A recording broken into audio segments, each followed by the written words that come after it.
Friend, જય શ્રી કૃષ્ણ. હું અસ્મિતા દરજી વડોદરાથી. સ્વાગત છે આપનું મારી દેવીની કિચનમાં. આજે આપણે બનાવવા જઈ રહ્યા છે પનીર ભુરજી. ચાલો આપણે હવે તેની તૈયારી કરીએ. સૌ પ્રથમ આપણે અહીંયા તેલ લઈશું. આપણે કઢાઈમાં તેલ મૂકી દીધું છે. હવે તેમાં આપણે 1 ચમચી બટર એડ કરીશું. તેલ હવે આપણું તતડી ગયું છે. હવે તેમાં આપણે ખડા મસાલા એડ કરીશું. તજ, તમાલપત્ર, મોટો એલચો, નાની ઇલાયચી, લવિંગ અને મરી. તેમાં આપણે થોડું જીરું એડ કરીશું.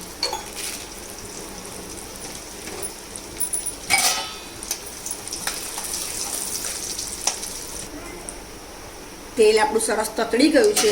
મેં અહીંયા 4 મોટી ડુંગળી લીધી છે.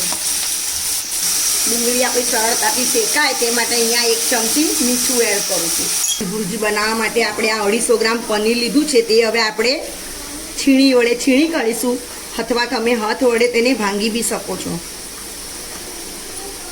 આપણી ડુંગળી એવી સરસ ગુલાબી શેકાઈ ગઈ છે. હવે તેમાં આપણે આદુ, મરચાં અને લસણની પેસ્ટ બનાવી છે તે એડ કરીશું, 1 ચમચી.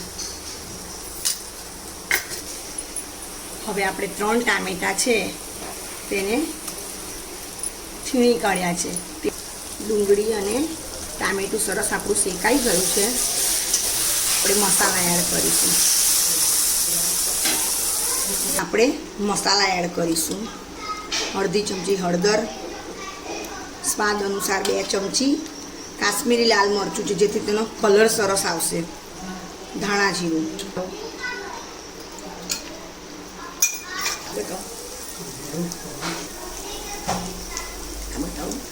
હવે તેમાં આપણે 2 ચમચી સુહાણા મસાલો એડ કરીશું.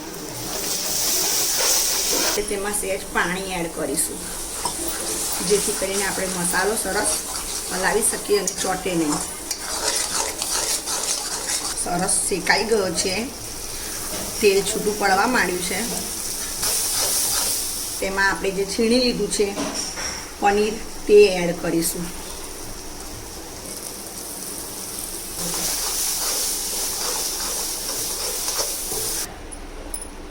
હવે 1 ચમચી કસ્તુરી મેથી લીધી છે તેને આપણે એડ કરી દઈશું. તેમાં એડ કરવાની છે જેથી તેનો ટેસ્ટ ખૂબ જ સરસ આવશે. આપણું શાક છે, આપણી પનીર ભુરજીનું શાક. હવે આપણે તેમાં લીલા ધાણા એડ કરીશું. તો કેવું સરસ આપણું પનીર ભુરજીનું શાક.